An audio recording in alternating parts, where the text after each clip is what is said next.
نستعينه ونستغفره ونؤمن به ونتوكل عليه ونعوذ بالله من شرور أنفسنا ومن سيئات أعمالنا من يهدي الله فلا مضل له ومن يضلله فلا هادي له ونشهد أن لا إله إلا الله وحده لا شريك له ونشهد أن محمدًا عبده ورسوله أعوذ بالله من الشيطان الرجيم بسم الله الرحمن الرحيم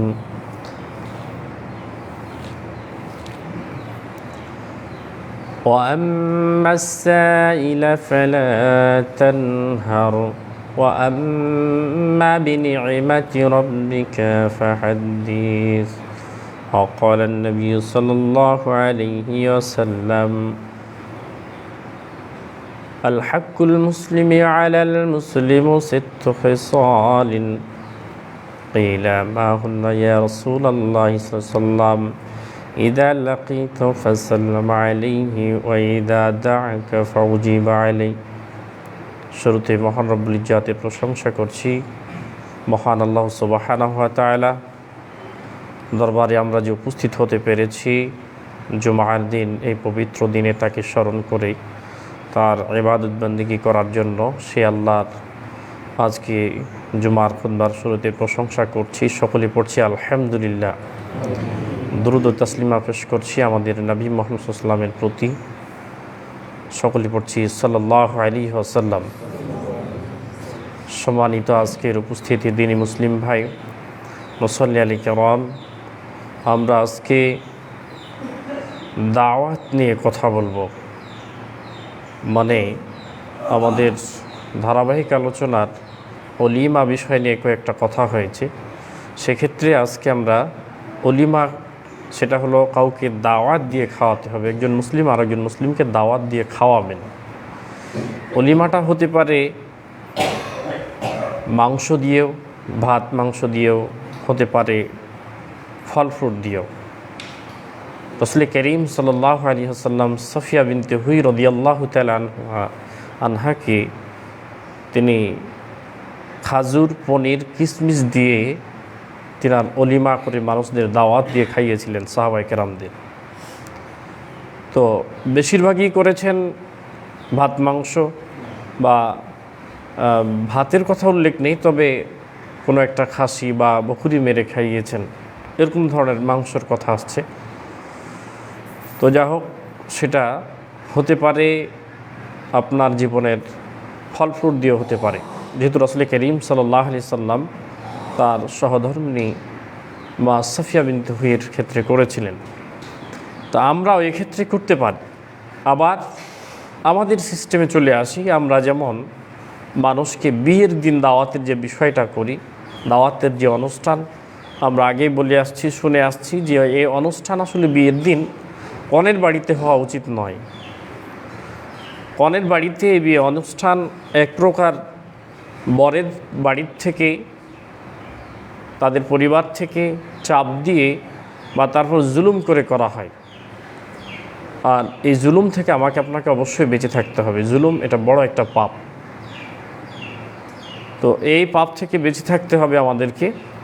রাসূল করিম সাল্লাল্লাহু আলাইহি ওয়াসাল্লামের সুন্নাহ পালন করতে হবে, যেটা হলো বিয়ের পরে অলিমার বিষয়। এই অলিমার ক্ষেত্রে আমরা খেয়াল রাখব কোন কোন মানুষগুলোকে আপনি দাওয়াত দিবেন। আপনার বিয়ে বাড়িতে, আপনার ছেলের অলিমাতে কীরূপ মানুষদেরকে দাওয়াত দিতে হবে, এবং দাওয়াত খেতে আসার পরে ওই ব্যক্তিগুলো, তাদেরকে যে অলিমার দাওয়াত দেওয়া হলো, তাদের জন্য কি করবেন। টাকা পয়সা, লুঙ্গি, শাড়ি দান ধ্যানের বিষয়, না এক্ষেত্রে শরিয়ার কোনো কোরআন এবং সুন্নাহর দিক নির্দেশনা আছে কিনা। আমাদের সমাজে একটা বিষয় ফলো করা হয় যে ওই ব্যক্তিটাকে দাওয়াত দেওয়া হোক যে বিয়েতে কিছু দিতে পারবে। দাওয়াত খেতে এসে 1000, 2000, 5000 বা একটা শাড়ি বা একটা কলসি দিতে পারবে, এইরূপ মানুষগুলোকে দাওয়াতে অংশগ্রহণ করার চিন্তা ভাবনাটা বেশিরভাগই করা হয়। আজকে এই যে মুসলমানি খাতনাস দাওয়াত বলেন, তারপর বউ ভাতের দাওয়াত বলেন, যেটা বিদায়, বউ বিদায়, এই সমস্ত দাওয়াত বিষয়গুলো হয়ে গেছে উদ্দেশ্য ভিন্ন। দাওয়াতগুলো তো জায়েজ নেই, এটা তো আছেই, কিন্তু এখানে একটা উদ্দেশ্য রয়েছে অন্য। যে 50 মানুষকে দাওয়াত করে খাওয়ালাম, 50 মানুষ, এই ক্ষেত্রে 500 করে দিলেও 25,000 টাকা আসবে, কম করে একটা কথা বললাম, যা হোক এরূপ একটা বিষয়। সেখানে উদ্দেশ্য হয়েছে যে তাকে দাওয়াত দিলাম, সে আমাদের কিছু দিবেই, আর না দিলেই কত নোংরা, কত কি, কত কথা আছে। কিন্তু দাওয়াত একজন মুমিন আর একজন মুমিনকে দিবে। আল্লাহ সুবহানাহু ওয়া তাআলা পৃথিবীতে প্রত্যেকটা মানুষকে তার রিজিক সঙ্গে করে পাঠিয়েছেন। আপনার বাড়িতে হঠাৎ একটা মেহমান চলে আসলো, এই জন্য আপনার মন খারাপ হবে, এটা ভুল। আপনার সান্ত্বনা হতে হবে যে সে তার রিজিক নিয়ে এসেছেন, সে আপনার রিজিক খেতে আসেন নাই। আপনি আপনার জীবদ্দশায় পরিকল্পনা করেন নাই যে আগামীকাল আপনি কোথায় কি খাবেন। হয়তো আপনার নিয়ত হলো বাসায় খাবেন, মাংস কিনে নিয়ে আসলেন, রাখলেন ফ্রিজে, আগামীকাল রান্না করে খাওয়া হবে। এমন একটা পরিস্থিতি চলে আসলো যে আপনাকে আপনার ছেলের বউয়ের বাড়ি বা আপনার বিয়ের বাড়ি, আপনার শাশুড়ির বাড়ি বা কোনো বন্ধুর বাড়ি, কোনো এক জায়গায় খেতে হলো, মানে সেই রিজিকটা সেই দিনের জন্য আপনার বাসায় নেই। তো আমাদের ঈমান এবং আমলের চেতনার বিষয়গুলো কিন্তু এইভাবেই ধ্বংস হয়ে আছে, লোপ পেয়ে আছে। আমরা রিজিকের ক্ষেত্রেও সে বিষয়গুলো লক্ষ্য রাখি না যে আসলে রিজিকটা আল্লাহ প্রদত্ত। আল্লাহ প্রত্যেকটা ব্যক্তিকে সৃষ্টির আগেই এটা নির্ধারণ করে পাঠিয়েছেন। এই দাওয়াতের বিষয় আমরা অবশ্যই কোরআন সুন্নাহ অনুযায়ী চেষ্টা করব ইনশাআল্লাহ। আপনি আপনার ছেলের অলিমায়, আপনার ছেলের বিবাহ দিয়েছেন, অলিমা করবেন, একটা গরু মারলেন বা একটা খাসি মারলেন, সেই ক্ষেত্রে আপনি দাওয়াত দিবেন ওই ব্যক্তিগুলোকে যে ব্যক্তির ক্ষেত্রে রাসূল করিম সাল্লাল্লাহু আলাইহি ওয়াসাল্লাম বলছেন, রাসূল করিম সাল্লাল্লাহু আলাইহি ওয়াসাল্লাম যে বিষয় বলে দিয়েছেন যে লা তুসাহিব ইল্লা মুমিনান ওয়া লা ইয়াকুল তুআমাকা ইল্লা তাকী, তোমরা মুমিন ব্যক্তি ব্যতীত কাউকে দাওয়াত দিও না, বন্ধু বানায়ও না, আর খেয়াল রাখো তোমার খাদ্যে যেন কোনো বেঈমান অংশগ্রহণ না করতে পারে। রাসূল করিম সাল্লাল্লাহু আলাইহি ওয়াসাল্লাম যে হাদিসটি বলেছেন আমাদের জন্য গুরুত্বপূর্ণ একটা বিষয়। রাসূল করিম সাল্লাল্লাহু আলাইহি ওয়াসাল্লাম বলছেন লা তুসাহিবিল্লা মুমিনান, তোমরা মুমিন ব্যতীত বন্ধু বানায়ও না, ওয়ালা ইয়াকুল তুআমাকা ইল্লা তাকী, আর খেয়াল রাখো তোমার দাওয়াতে যেন বেঈমান অংশগ্রহণ না করতে পারে, ইমানদার ব্যতীত যেন অংশগ্রহণ না করতে পারে, এটা খেয়াল রাখতে হবে। এখন আপনি আপনার বাড়ির পাশের একটা লোক, পড়োশি, গরিব মানুষ, আপনার সাথে তেমন বিষয়গুলো মিল হচ্ছে না, আপনি ওকে দেখতে পাচ্ছেন না। আজকের যে সমাজের পরিস্থিতি, তার বাসায় দাওয়াতটা আগে পৌঁছা উচিত, কিন্তু তার বাসায় না পৌঁছে গ্রামের যারা হোমরা চোমরা তাদের বাসায় দাওয়াতের বিষয়গুলো আগে পরিকল্পনা করা হয়। কিন্তু রাসূল করিম সাল্লাল্লাহু আলাইহি ওয়াসাল্লামের এই কথা অনুযায়ী আপনাকে আগে খেয়াল রাখতে হবে যে আপনি কাকে দাওয়াত দিচ্ছেন। আপনি যে তাকে এক সন্ধ্যা বা তার রিজিক যতটুকু আছে আপনি তাকে খাওয়াবেন, এই খাওয়ানোটা কোন ব্যক্তিকে হচ্ছে বিষয়টা খেয়াল রাখতে হবে যে সে মুমিন না মুমিন নয়।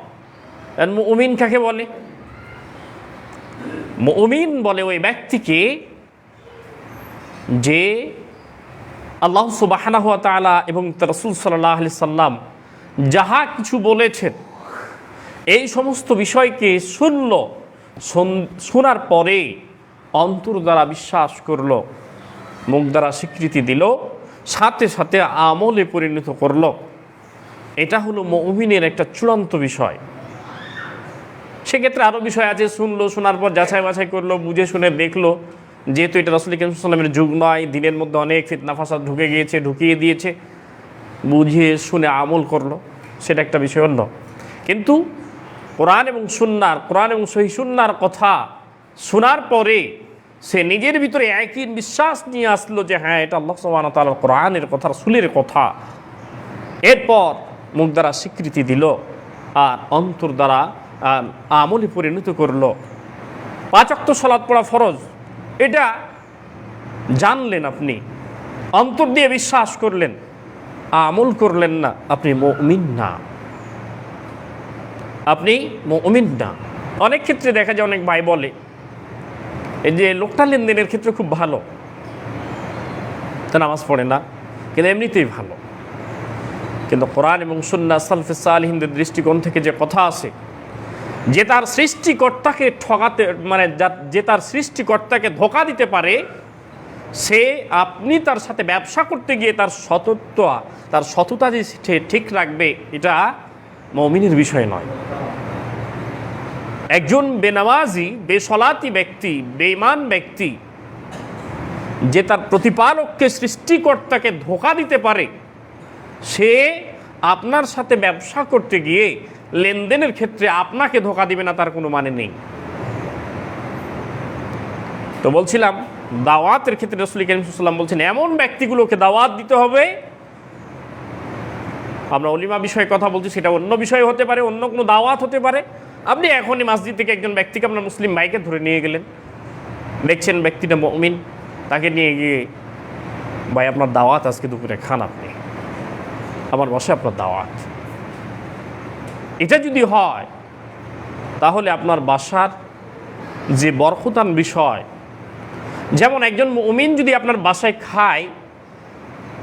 খাবে, বিসমিল্লাহ বলে শুরু করবে, সামনের দিক থেকে খাবারগুলো খাবে, আর খাওয়ার শেষে বলবে আলহামদুলিল্লাহ আল্লাহুম্মা আতি'ম মান আতা'মানি, যে আল্লাহ, যে ব্যক্তি আমারে খাওয়াইলো আজকে, তারে খাওয়াও। ওয়াসকিমান সাকানি, যে আমারে পান করাইছে, তারে তুমি পান করাও। একজন মুমিন হলে এই দোয়াটা কমসে কম করবে। খাওয়ার প্রত্যেকটা বিষয় খেয়াল রাখলো, আবার খাওয়ার শেষে আপনি যে তাকে ডেকেছেন, তাকে দাওয়াত দিলেন, আল্লাহ যে রিজিক দিয়েছে তার থেকে আপনি তাকে খাওয়ালেন, এরপরে সে আল্লাহর শুকরিয়া করার পরে আপনার জন্য দোয়া করলো। আজকে সমাজের মানুষ কয়টা এই দোয়াটা মুখস্থ করে আছে?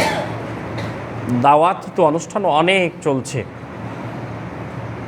এই জন্য এই বিষয়টা নিয়ে আসলাম যে আপনি কোনো ব্যক্তিকে দাওয়াত দিলেন ওলিমার জন্য, আপনার ছেলের ওলিমায় অংশগ্রহণ করলো, 50 মানুষ এসেছে, রাসূল করিম সাল্লাল্লাহু আলাইহি ওয়াসাল্লাম আগেই বলে দিয়েছেন মুমিন ব্যতীত কাউকে দাওয়াত দিও না। আমাদের সমাজের অধিকাংশ মানুষ তো মুমিনের কাতারে আসে না, এই জন্য সে যেরূপ সেইরূপই চিন্তা করে। কিন্তু সেইরূপ হয়ে কি থেকে আপনি মনে করছেন পরকাল আমার জন্য, আপনার জন্য আলোকিত হবে? জি না। একজন মুমিন কি যে কোনো বিষয় আল্লাহ এবং তার রাসূল সাল্লাল্লাহু আলাইহি ওয়াসাল্লামকে, আল্লাহকে রাজি খুশি করার জন্য এবং তার রাসূল সাল্লাল্লাহু আলাইহি ওয়াসাল্লামের পদ্ধতি অনুযায়ী কাজ করতে হবে। যে কোনো বিষয় আপনি মনে করবেন যে আমি মসজিদে এসেছি শুধু এখানে আল্লাহর ইবাদত করার জন্য, অন্যত্র নয়, জি না। আল্লাহর ওই কথাটি ওমা খালাকতুল জিন্না ওয়াল ইনসা ইল্লা লিয়াবুদুন, আল্লাহ বলছেন আমি তোমাদেরকে আমার ইবাদতের জন্য সৃষ্টি করেছি। তো আল্লাহর ইবাদত শুধু মসজিদে নয়, শুধু মসজিদে যে আল্লাহর ইবাদত এটা নয়। আল্লাহর ইবাদত বলতে কি? আল্লাহর ইবাদত বলতে আল্লাহর ওয়াহদানকে, আল্লাহর তাওহীদকে মেনে নেওয়া, সর্বক্ষেত্রে সর্ব জায়গায়, সব জায়গায় আল্লাহর তাওহীদের বিষয়টা মেনে নিতে হবে। আপনি মসজিদে মানবেন, বাসায় মানবেন না, মসজিদে মানবেন কোনো অনুষ্ঠানে মানবেন না, মসজিদে মানবেন আপনি মসজিদের বাইরে মানবেন না, এটা ইসলাম নয়। এটা আপনার তৈরি করা ইসলাম, এটা সমাজের সামাজিকতা ইসলাম। কিন্তু যে ইসলাম মানুষকে নাজাত দেওয়ার জন্য, আল্লাহ সুবহানাহু ওয়া তাআলার পথকে বুঝানোর জন্য তিনি যেইভাবে আমাকে আপনাকে চলতে বলেছেন সেটাকে আরও পরিষ্কার করে দেওয়ার জন্য পৃথিবীতে মানুষের মধ্যেই, আমার আপনার মতো মানুষের মধ্যেই নবী পাঠিয়েছেন। ওয়ালাকাদ বা'আসনা ফি কুল্লি উম্মাতিন রাসূলান আন ইবুদুল্লাহ ওয়াজতানিবুত তাগুত। যুগে যুগে নবী রাসূল প্রেরণ করেছেন, পাঠিয়েছেন, যাতে করে তার উম্মতেরা আল্লাহর পথ থেকে যখন বিচ্যুত হয়ে যাবে, বেপথে চলে যাবে, শয়তান যে যুগ যুগ ধরে মানুষের প্রকাশ্য শত্রু, মানুষকে বেপথে নিয়ে যাবে, তাদেরকে সেই পথ থেকে ফিরিয়ে নিয়ে আসার জন্য যুগে যুগে আল্লাহ সুবহানাহু ওয়া তাআলা নবী এবং রাসূল প্রেরণ করেছেন। এবং সেই নবী এবং রাসূলগণ আমাদেরকে যেইভাবে পথ দেখিয়ে দিয়েছেন, যেমন দেখুন না, সালাতের ক্ষেত্রে রাসূল করিম সাল্লাল্লাহু আলাইহি ওয়াসাল্লাম বলছেন, সাল্লু রাআইতুমুনি কামা রাআইতু সাল্লি, যেভাবে আমাকে সালাত পড়তে দেখো তোমরা সেইভাবে পড়ো, যেভাবে আমাকে দেখেছো সেইভাবে পড়ো। তা আমরা তো রাসূল করিম সাল্লাল্লাহু আলাইহি ওয়াসাল্লামকে দেখি নাই, আমরা তো দেখি নাই, কিন্তু সাহাবায়ে কেরাম দেখেছেন। যারা ঈমান এবং আমলের সহিত রাসূল করিম সাল্লাল্লাহু আলাইহি ওয়াসাল্লামের জীবদ্দশায় উপস্থিত ছিলেন, তিনারা হলো সাহাবা। আর সাহাবাদেরকে যারা দেখেছেন তারা হলো তাবী, এরপর তাবেঈন। তো এইভাবে আস্তে আস্তে আস্তে আস্তে মুমিনদের মারফত দিয়ে আল্লাহ পৃথিবীতে কিয়ামত পর্যন্ত তার দ্বীনকে, কোরআন এবং সুন্নাহকে, বিশেষ করে কোরআনকে অবৃক্ত অবস্থায় রাখবেন, অক্ষত অবস্থায় রাখবেন। এর মাধ্যম আর রাসূল করিম সাল্লাল্লাহু আলাইহি ওয়াসাল্লামের সহিহ হাদিসগুলো আমার আপনার কাছে পৌঁছবে। এই সিলসিলা এভাবে এসেছে মুমিনদের মাধ্যম দিয়ে। আর এই আল্লাহর দ্বীনকে আমি আপনি নিজ চোখে দেখি নাই, কিন্তু হাদিস কোরআন দেখছি বা শুনছি, যারা দেখছেন শুনছেন, যারা পড়ছেন এবং আমাদের বলছেন। যেমন সাপ্তাহিক আজকে দিনের বিষয় জুমার দিন, আপনাকে আমাকে কোরআন সুন্নাহর কিছু বিষয় শুনতে হবে, ইমাম সাহেব বলবেন কোরআন এবং সহিহ সুন্নাহর আলোকে। সম্মানিত দ্বীনী ভাই, এগুলো শুনে আমার আপনার জীবনের পরিবর্তন নিয়ে আসতে হবে। তো বলছিলাম, দাওয়াতের ক্ষেত্রে মুহাম্মদ সাল্লাল্লাহু আলাইহি ওয়াসাল্লাম বলছেন আপনাকে শুরুতেই খেয়াল রাখতে হবে আপনি কাকে দাওয়াত দিচ্ছেন। রাসূল করিম সাল্লাল্লাহু আলাইহি ওয়াসাল্লাম বলে দিয়েছেন, মুমিন ব্যতীত দাওয়াত যেন না হয়, আপনার খাদ্যে যেন একটা বেঈমান অংশগ্রহণ না করতে পারে। তাহলে আপনি কতটুকু ঈমানদার এই বিষয়টা ওজন করে আপনি মানুষদের দাওয়াতের হিসাব করবেন। এরপর আপনি যে গেলেন দাওয়াত খেতে, আপনার জন্য যে বিষয়, আপনি যে দাওয়াত দিয়েছেন সে তার সাধ্য অনুযায়ী যতটুক তার আল্লাহ রিজিকে লিখে রেখেছেন সেইভাবে চেষ্টা করে দাওয়াতের বিষয়ের, খাদ্যের বিষয়টা তিনি কী করলেন, সংগ্রহ করলেন, একত্রিত করে আপনাকে খাওয়া দাওয়ার ব্যবস্থায় দিলেন। এখন এই ক্ষেত্রে আপনার জন্য উচিত হলো, আপনাকে যখন খাদ্য পরিবেশন করা হবে, বিসমিল্লাহ বলে করা হবে, আপনি খাবার খাবেন, তার আগে হাত মুখ ধুতে হবে, ধুতে করতে হবে, এগুলো তো আছে, এগুলো হাদিসেও আছে, বিজ্ঞানসম্মত বিষয় আমরা জানি, সুন্দর করে হাত ধুতে হবে। আপনি যখন খেতে বসবেন এই বিষয়গুলো আপনাকে অবশ্যই ফলো রাখতে হবে। খাওয়া দাওয়া শুরু করবেন বিসমিল্লাহ বলে সামনে থেকে, এবং খাওয়ার বিষয়টা খেয়াল রাখতে হবে পেটকে পুরে নয়, 3 ভাগের 1 ভাগ করে কমসে কম একজন মুমিনের বিষয়টা রাখতে হবে। 1 ভাগ খালি রাখতে হবে, পানি খেলেন, এরপর খালি আপনার ভিতরের হজমের জন্য সে কাজটা করবে। খাওয়া দাওয়ার শেষে আগে যেটা বললাম, আপনাকে অবশ্যই ব্যক্তির জন্য দোয়া পড়তে হবে যে আল্লাহ আমাকে সে খাওয়াইলো, আল্লাহুম্মা আতিমান আতামানি ওয়াসকিমান সাকানি, আল্লাহ সে আমাকে খাওয়াইছে তুমি তারে খাওয়াও, আল্লাহ সে আমাকে পান করিয়েছে তাকে পান করো। তো কয়জন এই দোয়াটা মুখস্থ করেছেন? কয়জন? আর কেনই বা করেননি? তো আপনি দাওয়াত খেতে গেলেন কেন? মানুষের দাওয়াতে আপনি গেলেন কেন? ডেকেছে তাই, টাকা আছে দিবেন তাই? কেন একজন মুসলমান হিসেবে আপনাকে জানতে হবে না? আপনি আপনার ইচ্ছা মতো চলবেন, এটা তো এই ধর্মের লোকের কাজ না। এই ধর্মের লোক এইটা মনে করেন বেয়াদ দুনিয়া সিজনুল মুমিন ওয়া জান্নাতুল কাফির, একজন মুমিনের জন্য পৃথিবীটা হলো জেলখানার মতো। জেলখানায় নির্দিষ্ট যে নিয়ম কানুন রয়েছে, নির্দিষ্ট আয়াতন রয়েছে, বুঝে শুনে চলা লাগে। অনুরূপে একজন মুমিনকে, একজন মুসলিমকে এটা মনে করতে হবে। আর কাফিরদের জন্য দুনিয়াটা হলো বেহেশত খানার মতো, যা ইচ্ছে তাই, যা চাইলো, যা খেতে চাইলো আল্লাহ তাই সাথে সাথে হাজির করলো। তো পৃথিবীতে যা ইচ্ছা তাই করলে এটা কাফিরদের তুলনা রাসূল করিম সাল্লাল্লাহু আলাইহি ওয়াসাল্লাম দিয়েছেন, একজন মুসলিম মুমিনের এই তুলনা দেন নাই। তো আপনি দাওয়াত খাওয়ার পরে দোয়াই মুখস্থ করেন নাই, আপনি লোকের বাড়ি দাওয়াত খেয়ে আসছেন, তাতে টাকা দিয়ে খেয়ে আসেন, টাকা দিয়েই যদি সব হয়ে যেত পৃথিবীর মানুষকে আর সালাত পড়া লাগতো না, দান করলেই এনাফ হয়ে যেত, একটা ইবাদতই যথেষ্ট ছিল যদি খালি টাকা দিয়েই হতো। কিন্তু ওই ইবাদত দিয়েই আপনার ধর্ম পরিপূর্ণ না। বিষয়গুলো অবশ্যই খেয়াল রাখবেন। আপনি একজন মুমিন, একজন মুসলিম, আপনাকে ইলমিয়াত অংশগ্রহণ করতেই হবে। আর একজন মুসলিম অপর মুসলমানের সিত্তু খিসাল রাসূল করিম সাল্লাল্লাহু আলাইহি ওয়াসাল্লাম বলছেন 6টি হক রয়েছে। তার মধ্যে একটি হলো কেউ কাউকে যদি আহ্বান করে, দাওয়াত দেয়, ওয়াইজা দাআকা ফাজু, কেউ কাউকে দাওয়াত দিল যে ভাই আমার বাসায় দাওয়াত রয়েছে, আজকে আপনি আসেন খাওয়া দাওয়া করেন, তাহলে তার দাওয়াতে সাড়া দেওয়া, তার দাওয়াতে অংশগ্রহণ করা উচিত।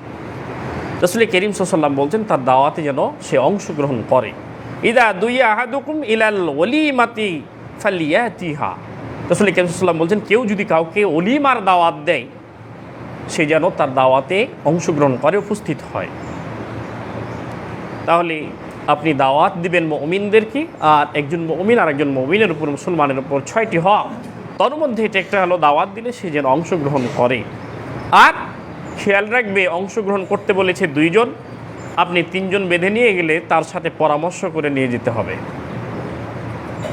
আপনাকে দাওয়াত দেওয়া হয়েছে, শুধু আপনাকে, দেখা গেল আপনার সাথে আপনার ছেলে বা আপনার পোতা হুড়াহুড়ি করছে, আপনি তাকে বুঝান।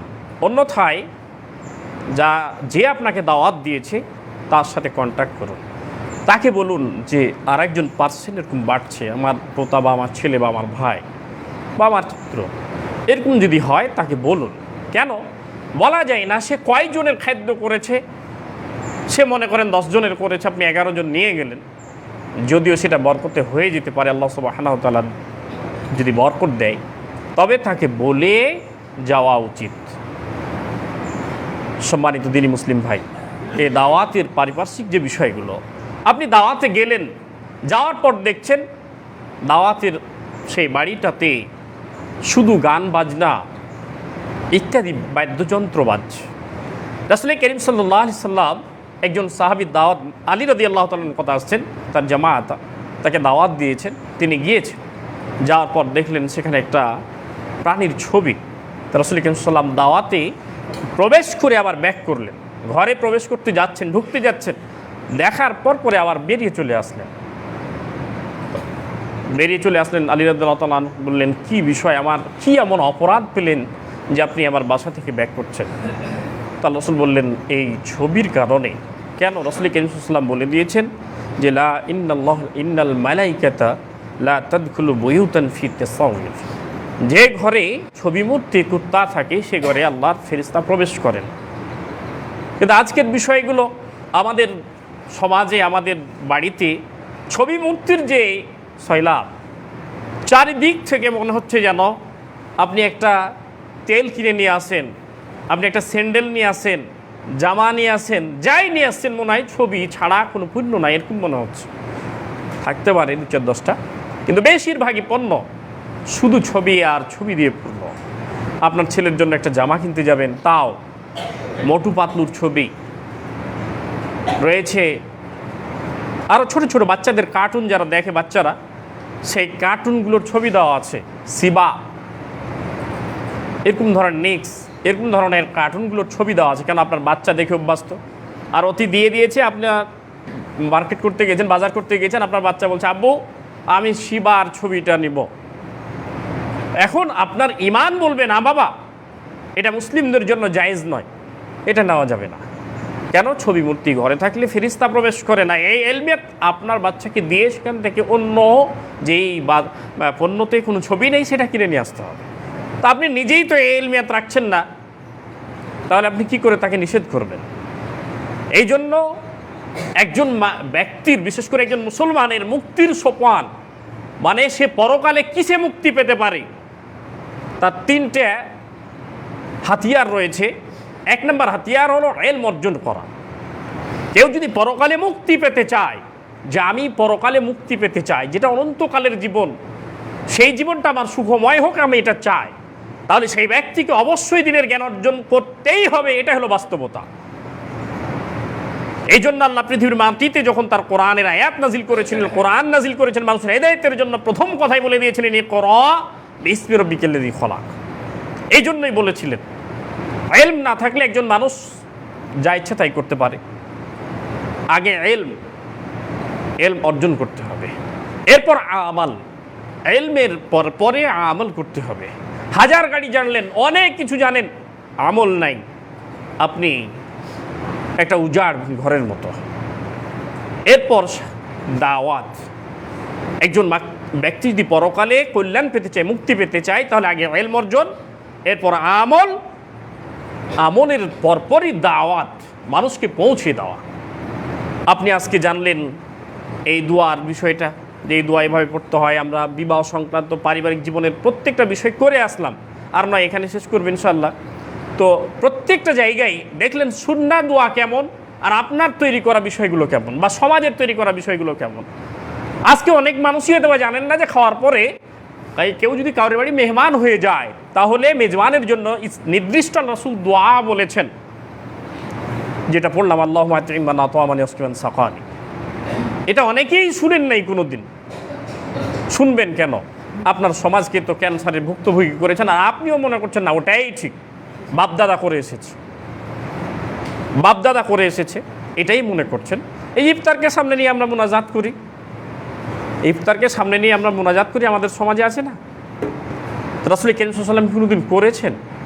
দোয়া কবুল হয়, দোয়া কবুলের সময় পুরো দিনটাই, একজন রোজাদার ব্যক্তির পুরো দিনটাই দোয়া কবুলের সময়, শুধু খাস করে খাদ্য বা ইফতার আগা দিকে করে এটা না। আমাদের সমাজে ভুল বুঝাবুঝি আছে অনেক বিষয়, ওই সময় আমরা মোনাজাত করে নিই না হাত তুলে, আল্লাহ রাসূল কোনো দিন করেননি, তা আমাদের সমাজে করা হয়। তো সম্মানিত ভাই, আসলে বাস্তব যেটা কথা, মৌলিক যে বিষয়, এটা আজকে সমাজের ধামাচাপা পড়ে গেছে, আর অমৌলিক অবাস্তবগুলো সমাজে চাঙ্গা হয়ে আছে, সমাজে চেড়ে ধরে আছে এক শ্রেণীর স্বার্থন্বেষী আলেম। আর আমরা যখন, যারা সমাজে যে আলেমগুলো আজকে পৃথিবীতে আছে, যারা কোরআন সুন্নাহ বুঝছে বা যারা বুঝেছে তাদেরটা বুঝার নেওয়ার চেষ্টা করছে, তারা যখন বলছে আপনার কাছে খারাপ হচ্ছে, এটা বাস্তবতা, আপনাকে খারাপ লাগবে কেন? আপনি ওটাতে অভ্যস্ত, ওটাতে অভ্যস্ত। লোহার ওপর, লোহাটা বাস্তব একটা পদার্থ, ওকে রেখে দিয়েছেন শরীয়তে, মানে তাকে প্রলেপ দেন নাই, রং টং কিছুই করেন নাই, আস্তে আস্তে থাকতে থাকতে মোচ্চা পড়ে গেছে। এখন আপনি যদি মোচ্চা পড়ার পর রং দেন, রং টিকবে? রং থাকবে? ওকে ঘষা মাজা দিয়ে উঠিয়ে তারপর রং করা লাগবে, তাহলেও রং টিকবে। তো আমার আপনার সমাজে তখন তো লোহা একটু টের পাবেই, যদি জড় পদার্থ না হয়, যদি আসলেই প্রাণী হতো তাহলেও টের পেত যে ঘষা মাজা করলে কী হচ্ছে। কিন্তু জড় পদার্থ তো কিছু বলতে পারে না। তো আপনাকে যখন ঘষা মাজা দিয়ে বলছি, তখন আপনাকে একটু টের পাচ্ছেন, বলছেন। আপনি যে খারাপ বলছেন আমি বলছি না, কেন? আপনাকে এই কাজে অভ্যস্ত করে রেখেছে। নাহলে আপনি মেহমান হয়ে মেজবানের দোয়াটা যে মুখস্থি কেন করবেন না বলেন তো? কেন করলেন না? আপনাকে তো আমি বলছি, বা আমার এই মসজিদে খোলা কথা আছে, যখন যে সময়, যে কোনো সময় আপনি বলবেন যে হুজুর আমরা কোরআন শিখতে চাই, আমি এই দোয়াটা শিখতে চাই, আলহামদুলিল্লাহ, মাশাআল্লাহ, আপনার জন্যই আল্লাহুম্মা ফাকিহু ফিদ্দীন। খাস করে দোয়া, যেমন আল্লাহ রাসূল সাল্লাল্লাহু আলাইহি ওয়াসাল্লামকে এসে একদিন মসজিদে হিলান দিয়ে বসে আছেন, একজন সাহাবী এসে বলছেন, আল্লাহ রাসূল আমি দিন শিখতে চাই। আল্লাহ রাসূল মারহাবান বিতালিবাল ইলম তাহাফুল মালাইকা বিআজনিহাতিহা, তার জন্য দোয়া করলেন আর বললেন ফেরেশতারা তোমাকে রহমতের মানে ডানা দ্বারা ঘিরে থাকবে। তো কই কোনো দিন তো পায় না। দোয়া শিখতে চাচ্ছেন না কেন? আমি এটা বুঝতে পারি না। দোয়া আপনি শিখতে চাচ্ছেন না, দিন শিখতে চাচ্ছেন না, অথচ আপনি কথা বলছেন।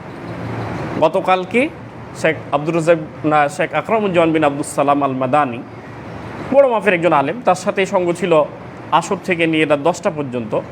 তো সেই ক্ষেত্রে উনি অনেক আলোচনার মধ্যে এই বিষয়গুলো বললেন যে আমাদের সমাজের মানুষ এলম শিখতে চায় না, আলেম হতে চায়।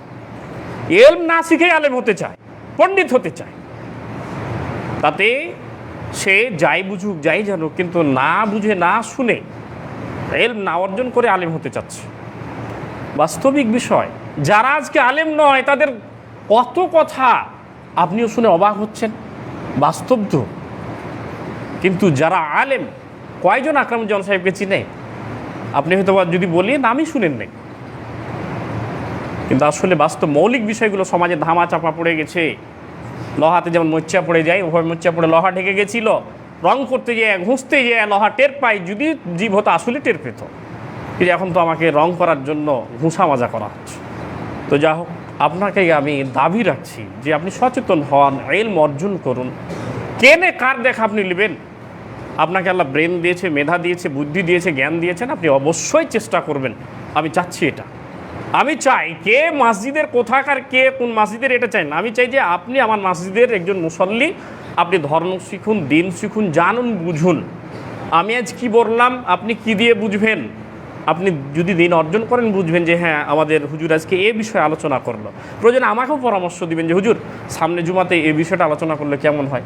আমরা সুদ বিষয়ে মনে হচ্ছে যেন অস্পষ্ট থাকছি, আমরা মনে হচ্ছে সুদ বিষয়ে, ঘুষ বিষয়ে অস্পষ্ট থাকছি, আমরা মনে হচ্ছে আমাদের স্বামী স্ত্রী বিষয়ে অস্পষ্ট থাকছি, আমরা মনে হচ্ছে যেন মসজিদ এর বিষয়ে অস্পষ্ট থাকছি। মাঠে যে আমরা কৃষি কাজ করছি, তো কিভাবে কি করতে হবে, কিভাবে জমি লেনদেন করতে হবে, এটাও অস্পষ্ট থাকছি, পড়ে বুঝতে পারছি না।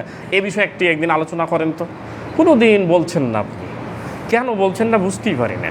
আপনি মনে করছেন না আমল করে, না বুঝে, না ইলম অর্জন করে আমি জান্নাত পেয়ে যাব। জি না, এটা ভুল সিদ্ধান্ত আপনার, এটা ভুল সিদ্ধান্ত। তো আমি অবশ্যই আপনাদের প্রতি আমার দাবি যে আপনারা দিন শিখুন, আপনি একটা করে হলেও শিখুন।